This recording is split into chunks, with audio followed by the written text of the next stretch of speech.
doesn't make sense. No, I think you need the and.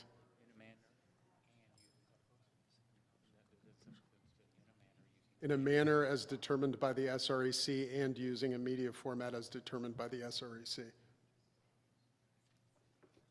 In a manner using a media format does not make sense. No, we want and. Yes.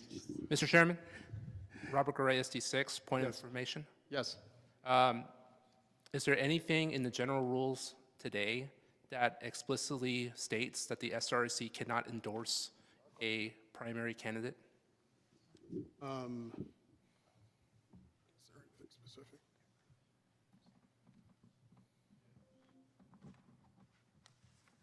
There may be.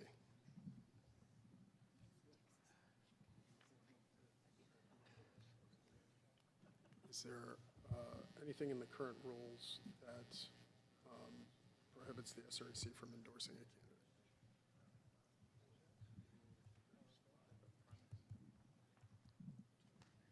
Yes. The word endorse does not appear in the general rules. Would the author of the motion be acceptable to a friendly amendment explicitly codifying that the SREC should not be in the business of endorsing primary candidates? Respectfully, I would submit the question to the chair, but I don't think that's germane to the specific amendment being. I don't think it's germane. Yes, please state. The SREC, The SREC is a body. as a body, as opposed to an SREC member. Correct.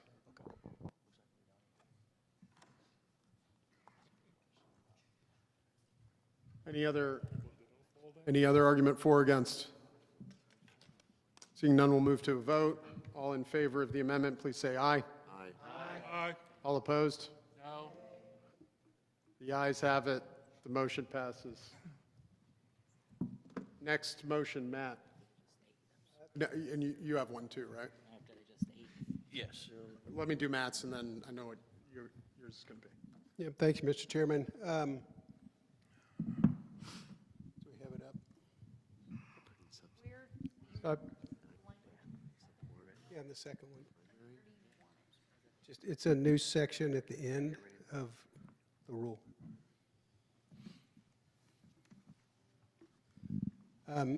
So I accept that the body decided to use indemnity for counties and county executive committee members.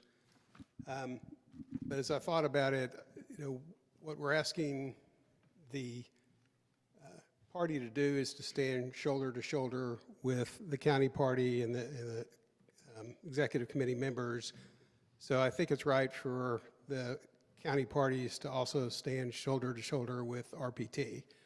So I modeled this after a company called OIL, which is Oil Insurance Limited, about 40 years ago, where the majors and mid-majors couldn't get insurance on offshore facilities, so they banded together and formed a company to basically take care of themselves. So what this asks the parties to do is to fund $15,000 a year to RPT, and it'll be held in a separate fund. And if a county party can't raise the money, and I don't think that's an exorbitant amount of money, just a little over $1,000 a month. But if you can't do it, or if you don't want to do it, or if you want to get separate insurance, then that would forfeit your right to indemnity from the party under this section. Okay. Let's just lay it out and see if there's a second, and then you can speak. Sorry. Is there a second? Yes. Okay, second by Becky Green. Go ahead, Matt, now if you want to talk. Okay. So it's a pretty straightforward thing. It's minimus in terms of the amount, I think, but if the party is going to defend us, then they need resources to do that, and this gives them an opportunity to do it. They don't have funds to defend you otherwise, so if we're going to place that burden on the party, then I think it's fair for us to make sure that they have the capability to exercise the authority or the responsibility that we've asked them to do. So it's pretty straightforward. I think it's uncontroversial. Every county party has a right to do it, or the responsibility to do it equally. So I move it adopted. Anyone else speak for or against? Let me do Gene and then Craig. Are you for or against, Gene? Against. Okay, against, okay. Yeah, I rise in opposition to this. I understand the concept. I don't think every county has the same budget.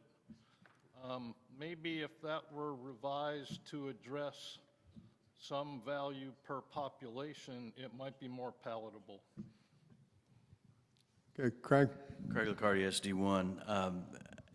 This is this is untenable for the vast majority of counties across the state. I live in a county that's the 20-something largest county in the state of Texas. Means there's 220 or 30 other counties that are smaller than Smith County, and we don't have that kind of a budget that big in our whole party for most of the year. And so counties that have 1,000 people or 5,000 or 10 or 20,000 people are not going to have $15,000 for this. Vote against this. Thank you. Okay, anyone else? Me, Go ahead, Brenda. Brenda Platt, SD 12. Can I make an amendment to the amendment Please state your amendment to the amendment. that the RPT pay for the insurance policy? That's not germane to the amendment.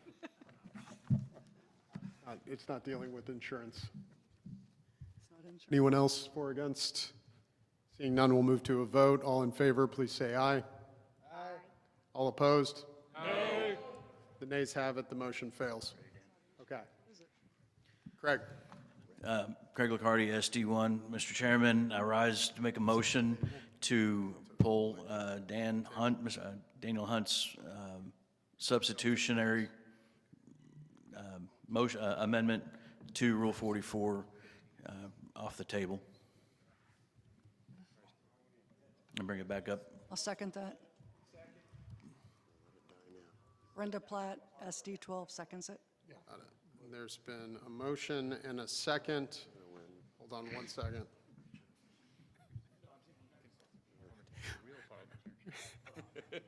Consulting the real parliamentarian, yeah.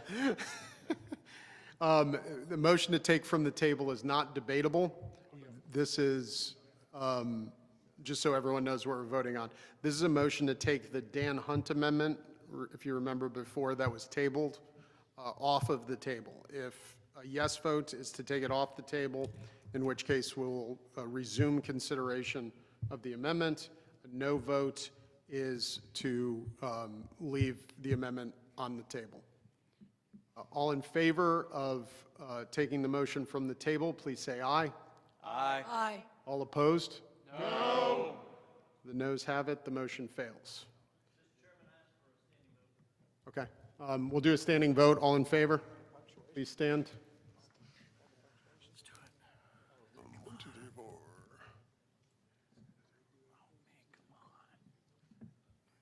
Okay, please sit down.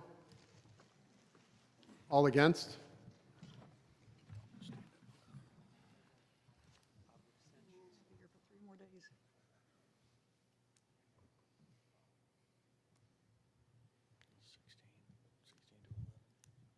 Any abstentions? Please sit down. Any abstentions, please stand. Thank you. The motion fails. Anything else on Rule 44? Mr. Chair, Chris Byrd, SD 25. I have an amendment to add to the very end of Rule 44 that I think everyone would appreciate. Very short. I have also emailed it to the Secretary. Okay, do we have it? I don't know anymore whether we'll appreciate it, because Matt said his was going to be non-controversial. Well, I'm not known for controversy. Here,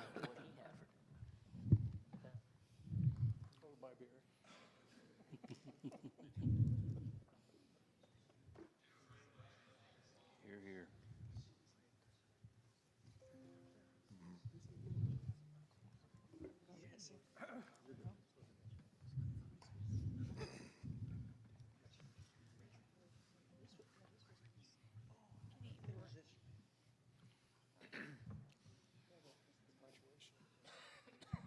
Yeah, I'd leave two people.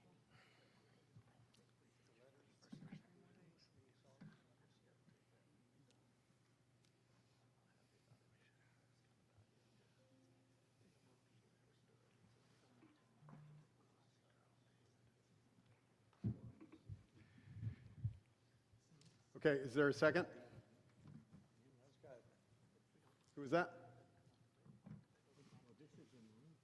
I heard a second, but I didn't hear who it was. No second? Brandon Moore, SD 21 second. Okay, May I speak, Mr. Chair? yes. Okay, so this is something that's a little bit of a boots and suspenders, if you will, that I would offer that would be a good amendment to add to the very end of Rule 44.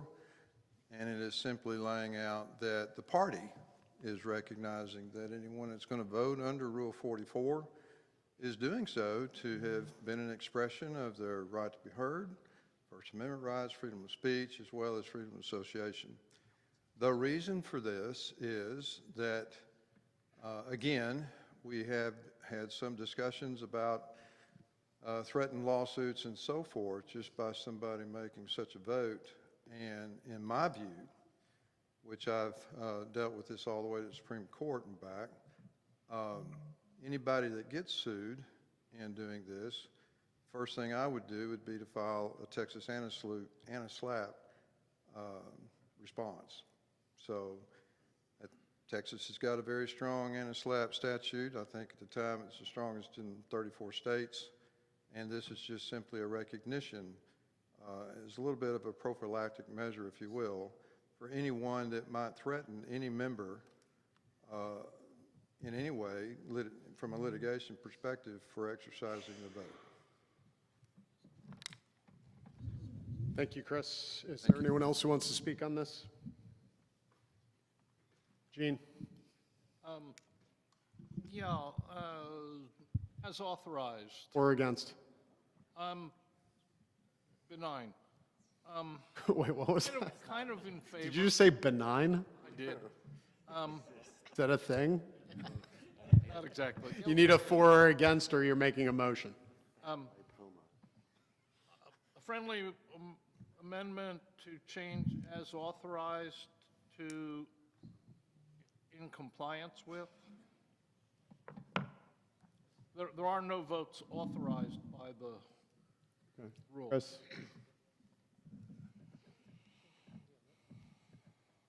Mr. Chair, may I respond? Well, do you accept the a friendly amendment or not? You still have time, so you can still talk even if you don't. It's, well, I can't tell really by the commentary. If the rule doesn't authorize censorship, I don't know what the right word is. So you do not accept the friendly amendment? I don't believe so unless I Okay. learn more. Thank you.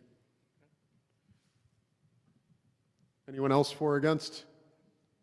Seeing none, we'll go to a vote. All in favor of the amendment, please say aye. Aye. All opposed? No. The nays have it. The motion fails. Anything else? Mr. Chairman, Yes. I do have an amendment to D. Excuse me. It's, under penalties D. And this was something we kind of already talked about today, which was a candidate wishing to file for this, excuse me, the state or county chairman for a position on a Republican primary ballot, including the following statement on his or her application. The way this is currently worded, I think we need to clean this up a little bit, and I would propose an amendment. I'd like to propose an amendment to say, well, I'm trying to look for the exact kind of language here, but the position on the Republican primary ballot shall include a statement similar to the following on his or her application: I swear or affirm under penalty or perjury that I have. Hold on one second. Okay. You want to say a statement similar to? Well, yeah, I was saying similar too, but we can wordsmith this as we go along. Put the following statement on his or her application Right, as a, yeah. or what do you want to? And then the statement, because we need to put something in there about not having been censored and have not been censored, so. Chris, can you work on your language and get the specific language, and then we'll take Chris's? Sure. And then we, okay.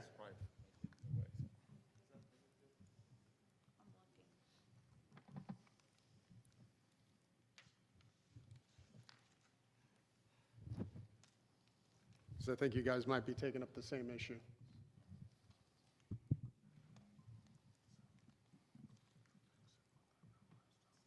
Yeah, go ahead and take Chris's, yeah.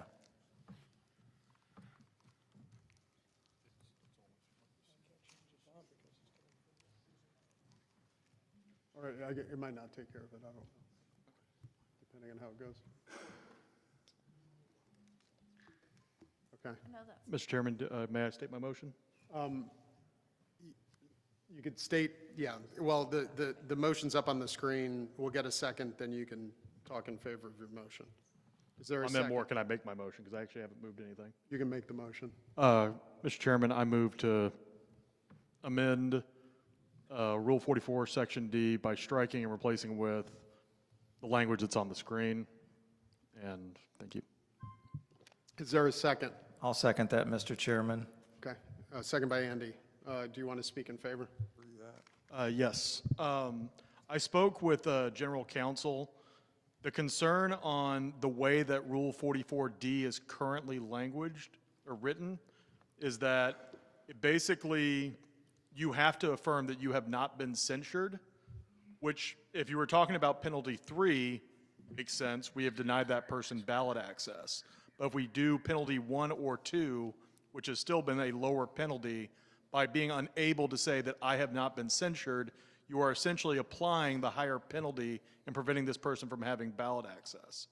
What this does is that, one, instead of putting the onus on the individual to report that they were or were not censured, which will not be on SOS paperwork and could lead to people filing with insufficient paperwork to be on the ballot, that one, the state party maintains a list on the website of every individual that's censured, the reason for that censure, and the penalty applied, and then a second, during the filing period, of any individual who attempts to file, whether successfully or not, that has been censured and that is publicly available for the public or members of the party to be able to see. That's the reason for this and my motion. Thank you. Anyone else for or against? Mr. Chairman, is this D or E, point of information? This is replacing D, okay. So this should say D in front. Thank you. And I will just speak briefly for it, Mr. Chairman. That should be a D, but the formatting's a little messed up. Actually, if you do that and then hit the back button, it'll undo the formatting change. Right. It's a wholesale replacement of D. Sure. Oh, mine. Go to D. No, this is the hit the existing. space in between. No, after the. And then just click the back button. We already know. We'll figure it out. Okay. Anyone else for or against? Mr. Chairman, Andy LRSD 24. Yes. I am for it. I think this would make my amendment moot, and this would, so I'm in favor of this. I think this takes care of what I was looking to do. Anyone else for or against? Seeing none, we'll vote. All in favor of the amendment, please say aye. Aye. All opposed? The amendment passes. Point of information. Yes. If you look at the rules on the website, our current rules, it is E that is being, something's wrong with it up there. We'll fix the formatting. That's why we added the editing committee. So we'll fix the formatting and letter it appropriately. That's the kind of clerical edits that we're allowed to do. Okay, we got it. Yeah, the D and E, okay. Okay. Thank you. Justin, do you have something else? No, or that was it. You were good with that? Okay. Anything else on Rule 44? Yes. Who just, Mr. Chairman, Brandon Moore, SD 21. yes. We're moving to debate on the main motion at this point, and is there a point that a point of personal privilege speech would be allowed? Come see me on the second point. On the first point, we are going till there's no more motions. When it appears, then we'll move and see if there's any objection. We're not adopting the motion because the motion is the amendments to the rules that we've already passed. So each is its own individual motion. What we're doing is moving on to another section. So we're not voting on the main acceptance of Rule 44. No, we're not. If you can come see me on the second point, I'd appreciate it. Anything else on Rule 44? Yes, Justin? Is a motion in order then to adopt 44 as amended? We wouldn't be adopted. I would just say the motion would be to move to Rule 32. Okay, Mr. Chairman, I would move to close debate. Well, hold on one second. Let me make sure that's correct. Do we have to? Yeah, we're not. Yeah. The motion would be to move on to the next section. Then I would move to close debate on Rule 44 and move on to the next item on our agenda. Is there a second?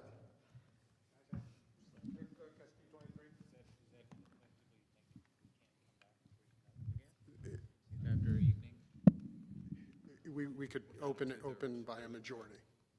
Yeah. So if we move on, we would be moving on. As with any rule, we're going in the order of Rule 46, which we've done, Rule 44, Rule 32, Rule 8, and other rules in reverse sequential order. Under the committee rules, you could reopen a rule by a majority vote once you've moved on. Even if we're not really closing debate, we're just moving on. Is your motion to move on to Rule 32 from Rule 44? Okay. Is there a second? We have a second. Name and SD? Thank you. And is this debatable?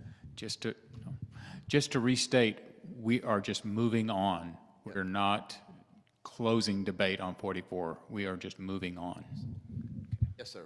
And I know I said close debate, so I'll amend. To be clear.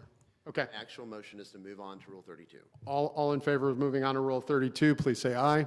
Mr. Chairman, All Mr. Chairman, opposed? Daniel Hunt, SD. There's a vote going on. I know, but SD3, is there going to be debate on that motion?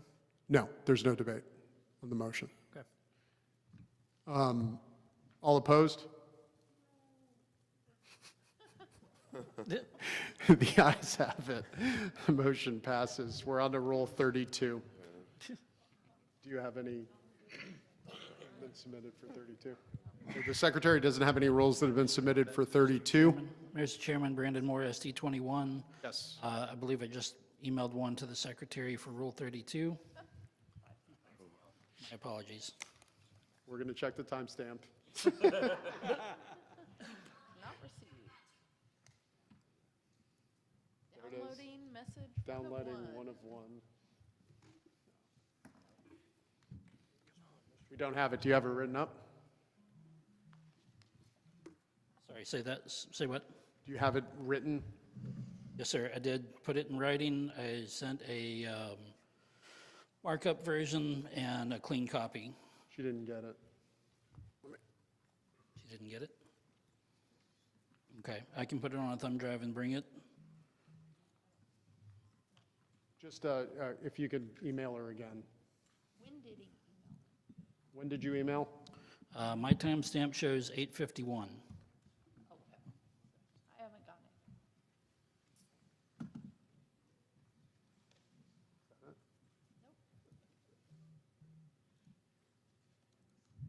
Can you state your rule, or is it an extensive rewrite? It's extensive in the sense that it basically strikes the current Rule 32 and replaces it with what we had previously in 2022 or prior to the 2024 convention, with one slight modification to the previous language. And I just resent it to the Secretary at 8:54.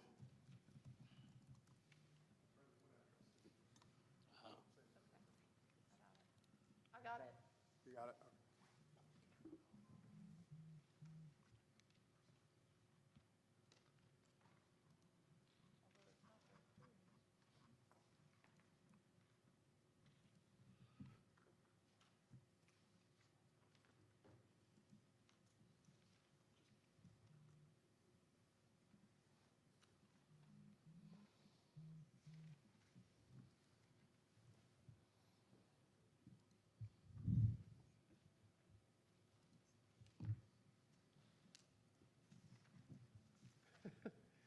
might want to do this in two parts to make it, and then scroll.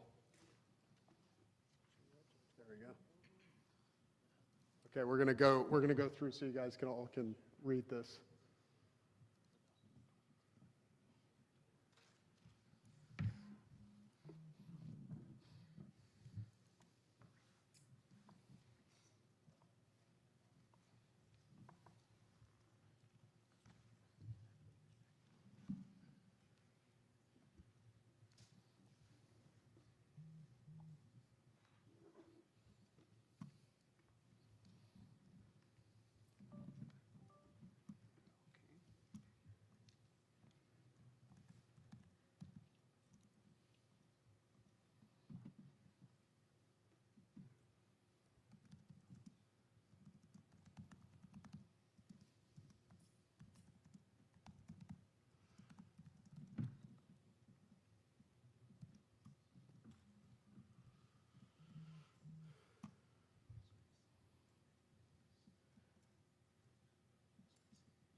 Yeah, it's in the live doc too.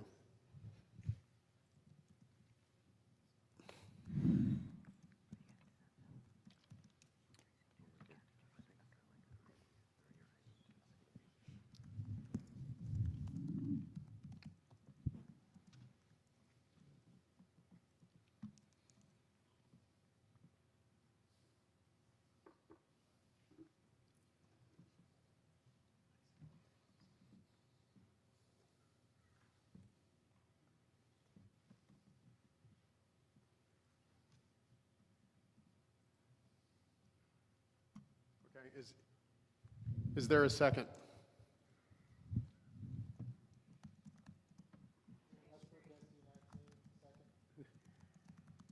I heard Becky first, Becky Green second.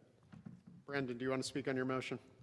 Yes, sir, Mr. Chairman. Okay, Rule 32, what we had previously, broke it apart and basically said, here's how you treat the ones coming from CEC and SD, or county and Senate district conventions, and that they have to comport with anything required by law, but only to that extent, as far as making the list available. And then it went on in B to explain who all got the list, and as far as all Republican Party of Texas party office holders, candidates for party office, state convention caucus chairs, committee chairs, and state convention temporary caucus chairs, that they shall be given a list of delegates and alternates. The one modification that I am proposing from what we had previously is previously it said who have positively affirmed that they wish to share information, and change that to whose information has been shared with the Republican Party of Texas. And that's simply for basically compliance purposes, because we don't know for certain that the chairs of those county or SD conventions got that affirmation from the delegates, even though they were supposed to state that and whatnot. So if the delegate information was given to them and they're submitting it to RPT, then it's part of what's included. And that makes it clear that those people get the list without any charge. And then C goes on to state about lists and who can purchase those lists. And it does say that this information, any compilation of delegate and alternate information prepared by RPT shall not be treated as public record. And then goes on to say, subject to appropriate proprietary agreements, the compilation shall be made available to any then current delegate or alternate of the RPT State Convention, Republican State Convention, or any Republican office holder or candidate for party or public office or party county chairman. And then sets the max that they can, or what they can be charged for that. So it does restrict who can get the list. The one other thing that I would add, this should help clarify some of the controversy that was had over the preceding couple of months when it comes to the delegate list and who can get them and how they get them, et cetera, and who's charged and not charged. But the other thing that I will add, because one of the things that was mentioned very much about safety and people's addresses, anyone that qualifies, there is already protections in the law, and certain people by right of what they've gone through, or the office they hold, or, job they hold, and their family, et cetera, they can restrict their address even within the voter registration databases so that it is not publicly available. And that would be the information that we would get, that the counties and Senate districts would get. So that concern should already be dealt with. If they qualify for that protection in the law, they've already got it. Their address is not exposed. I get it that my address would be out there. I don't qualify. And that's something that is just part of the process. Anybody can go and get my address from the county voter registrar as it is, or the Secretary of State's office. So that's my motion and my reason for it. Thank you. Point of information, Josh Flynn, SD 15. I'm a little unclear on the address thing. I know you just went over it, but it's just, we're sitting there trying to figure out, is the address information going to be available or is it not? And if it's not, what is, I'm just kind of lost as to how you're able to keep the addresses away if somebody does not want their addresses out there. Mr. Chairman, may I respond? Yes. Okay. My point to that is that anybody that is given their address already, which most of us should be giving our address, it's whatever address is on our voter registration. There's already laws on the books that allow for like judicial officers and prosecutors that meet certain criteria, law enforcement, et cetera, who do have that concern about safety because of their job. And I believe it may extend even to certain victims of crimes, that they qualify under the law to have their address that is on their voter registration either redacted, or I believe it sometimes is shown as basically the county courthouse or something along those lines, so that their home address is not available to the public through the voter registration database. That would be the address that they would be using on there anyways when they submit their delegate information, if it's somebody that qualifies. Okay. So that's how their address is protected. So Chair, are we saying that if you qualify to have your address redacted, be it a state legislator, for whatever reason they're able to get their, they would not be published?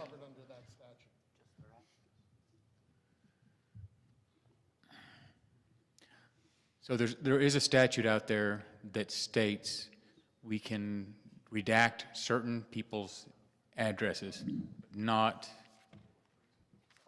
like central, okay, all these different, it's just judges and prosecutors.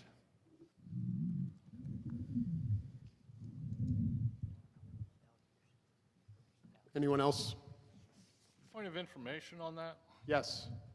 Okay, so they added election judges to that about a year ago. They did not. Pardon? They did not. You're talking about judicial officers or prosecutors. It's a specific statute. Even state legislatures aren't covered by that particular statute. Okay, well, the point I was going to make So in other words, yes, if you are an office holder with a threat against your life, you are not necessarily covered by that statute. Right. If we receive information from a delegate to the convention from a form that is not from the voter registration list, I don't think it applies anymore anyway.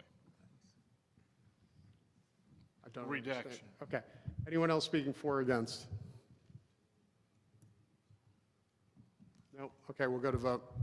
All in favor of the amendment, please say aye. Aye. All opposed? No. All right. Stand up. All in favor, please stand.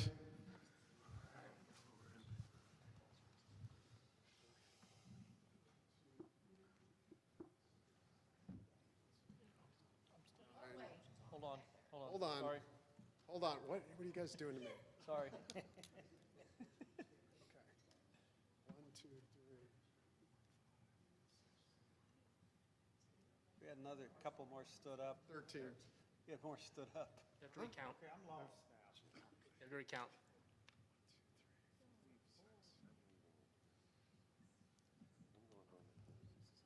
15. Okay, all opposed? No, I'm just walking back to the house.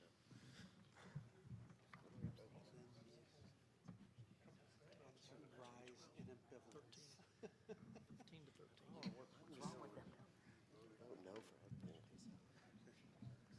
rise in ambivalence.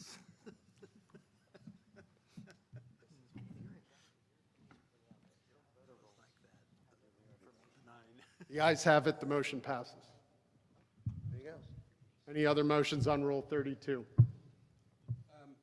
Chairman, can we amend this so that we don't have addresses? Or an opt-out you're talking about? Just for physical addresses? For physical addresses. What's your motion?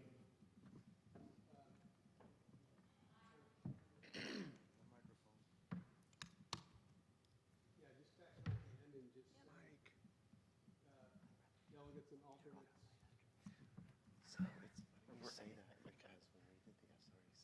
Just put it after the period. Section.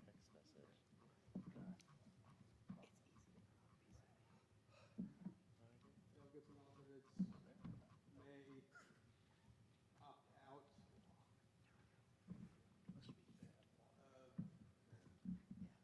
publication of their address by informing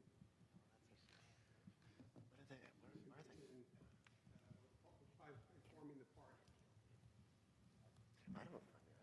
Is that your amendment? Mr. Chairman, Brandon Moore, SD 21. It would be the RPT, because we're talking about state convention. Didn't y'all recall your mayor or something? Okay, is that your amendment? Oh, it's 5960.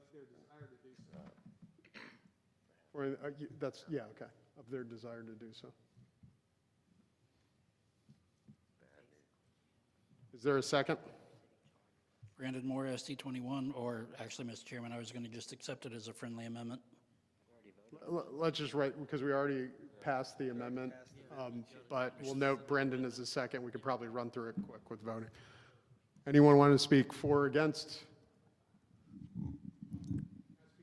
Yeah. Mike, Mike. I'm sorry. He introduced it. So I have two people in my Senate District Convention who have had their addresses protected from publication. One of them because of threats of violence, and the other one because of a history of violence from their prior spouse. And they've been to court multiple times to make sure their address is protected. And I think that we should, in situations like that, we should give people the option to not have their address leak out because it could endanger them. So I think it's justifiable for people to be able to request that their address isn't published.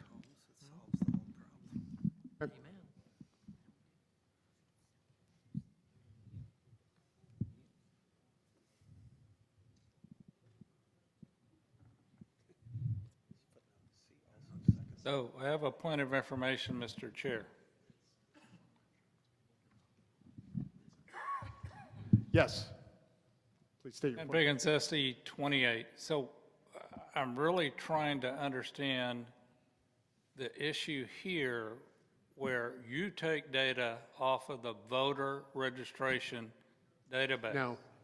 This They're is, not. this is delegate information that they provide. I understand, but if the delegate information was written down from the voter registration system, then there would not be a problem.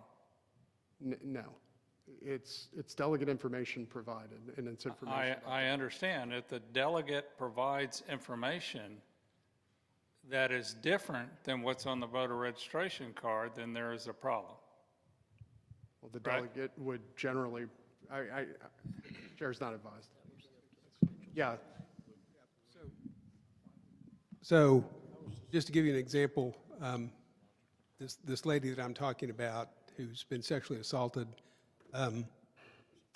she has changed it so it is not, her address is not exposed in the voter registration information. So when she fills out her caucus form, she may not give us her address, but she doesn't write it on her her form, like her application to attend convention, but she'll give it to me privately, just so we can verify that she lives in the district and things like that. So we will have it, but I think we have a duty to protect it and not turn that information out. Anyone else? Mr. Chairman, Brandon Moore, SD 21, I'd like to speak in favor. Go ahead, Brendan. Well, to Mr. Pickens' point and everything, and I think, I thought the law pretty well covered it, you know, if they qualified to have their address redacted, you know, publicly, then that should cover it, but the fact that this is labeled as an opt-out provision, I think is a good common ground that I think we should all be able to agree on, and that's why I seconded it. Thank you. Mr. Chairman, Daniel Hunt, SD3. I speak in favor. Okay, go ahead. Another issue that people can get their address hidden is like a prosecutor can have their address hidden, judges, things like that. So this is a valid need. Thank you. Anyone else? Mr. Chairman? Yes, Robert Gray, SD6, I'd like to make an amendment to the amendment. go ahead. After physical address, I would say and phone number.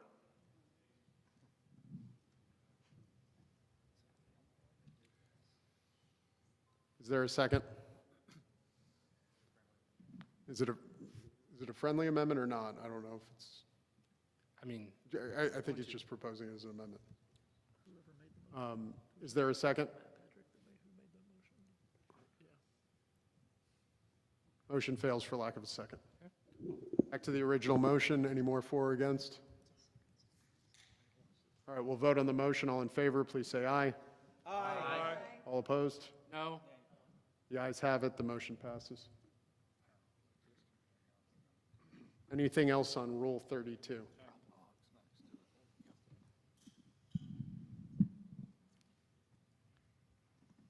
Hearing none. If there's no objection, we will move on to Rule 8. Is there any objection to moving on to Rule 8? Hearing none, we are now on Rule 8.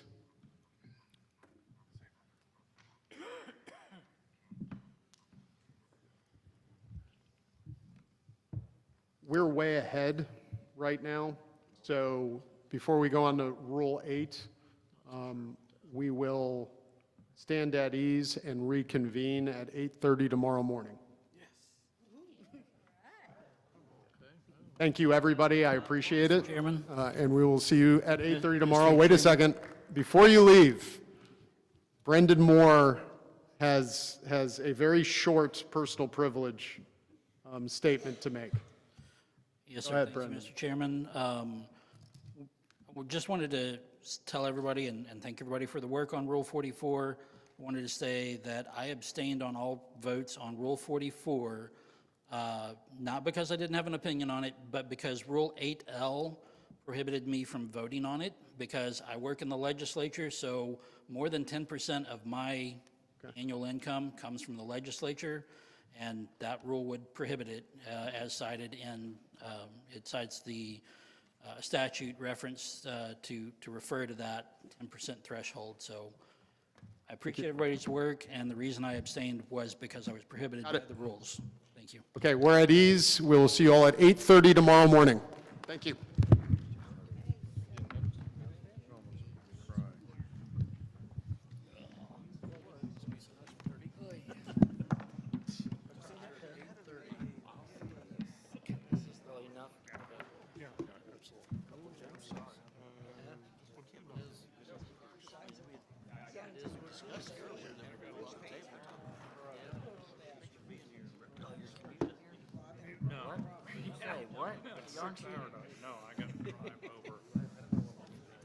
Like every trial, it has its blessings.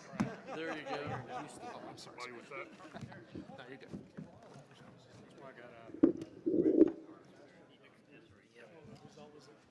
I find it funny when people in Corpus get termed traffic, like, seriously?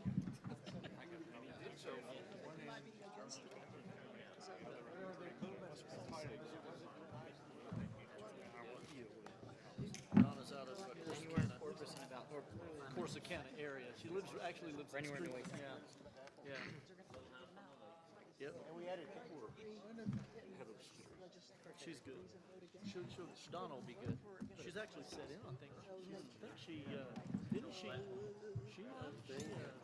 don't know, it might disappear. I don't know.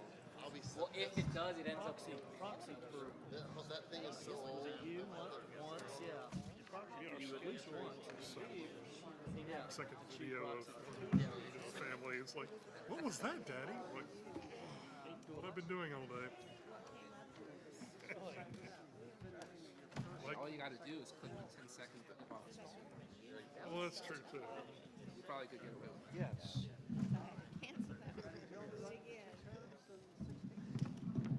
My understanding. Now, what part of East Harris County are you? I'm actually just a few miles down the road. Okay, So, all right. So, obviously, like, where the bush plant is, or? I understand. yeah, pretty much.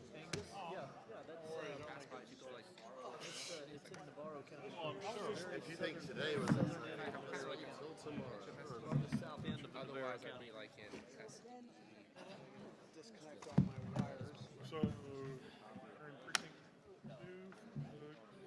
Thank you. Is that right? Well, I mean, to say that anybody but It didn't have to convince me. Julie, and obviously, name sounds familiar. so I'm sure he's got a lot of, I think I've met her. obviously, out East Florida versus, I think I've and you know, ABG. Oh, yeah. Yeah, a little fruitcake company. Who to thank? Yeah. You know what, I don't know. When I got here, there was a It's like you can't even pass through. You only pass. Do what?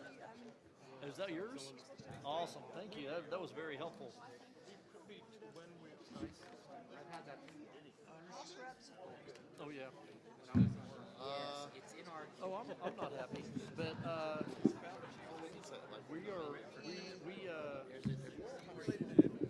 already found one amendment, and we're going to ask that it be revisited tomorrow, and try to make some of the amendments from what we did into the current language.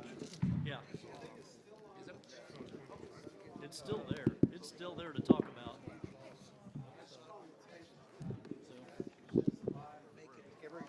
We got to get a majority of people to vote to talk about it again. Yeah, just a majority to revisit it, Yeah.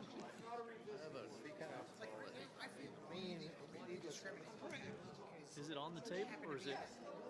I don't think it's on the table. No, I think he brought it off the table. Oh, no, yeah, that one was, it was denied to bring my thing off the table. But Rule 44 is still on the table to discuss tomorrow. Yeah. I wouldn't put them both in.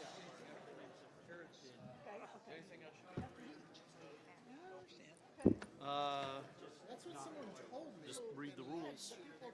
Keep going through the rules and see if there's anything you want to change. And then if they weren't there for a reason, then don't subject. At 3, it says 3 Oh, registration, so that's whatever, 8K not and registered, 8S. registered TPR. That one? So it is on the schedule, it just doesn't say picked up. 40-something. Got to straighten it out before. It didn't fool us the last time. No, it was basically about It's not something the rules a SREC guy voted to not be a delegate. and changing the TEC. Leslie, yeah, she's here, yeah. Oh, we have all She three. got voted to not be a delegate because she got voted to not be a delegate because she voted to